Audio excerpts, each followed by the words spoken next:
عظیم نامہ سے عظیم الرحمان صدیقی عرض کر رہا ہوں۔ یہ دیکھیں جی پرانے مری کا خوبصورت منظر، مکان یہاں سے نظر ایسے آ رہے ہیں جیسے چھوٹے چھوٹے گھر ہوں اور ساتھ جوڑ دیے گئے ہوں، خوبصورت گھر۔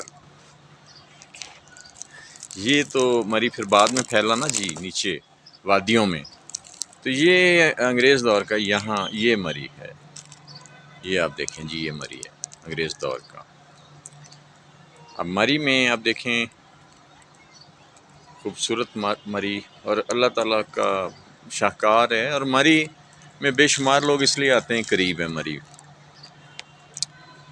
تو اہالیہ نے مری کو یہ چاہیے کہ وہ چونکہ پورے ملک میں اس کی ایک شناخت ہے، اس کو برقرار رکھنے کے لیے اس پہ توجہ دیں۔ میں نے جو محسوس کیا یہاں پہ صفائی کا فقدان بہت زیادہ ہو گیا ہے، اور وہ یہ نہیں کہ مری والوں کا ہی قصور ہے، صرف جو ٹورسٹ آتے ہیں وہ بہت زیادہ پھیلاتے ہیں گندگی۔ مری والے یہ کریں کہ کچھ قاعدے اور قوانین بنائیں اور صفائی کی طرف پوری توجہ دیں۔ عظیم نامہ سے عظیم الرحمان صدیقی۔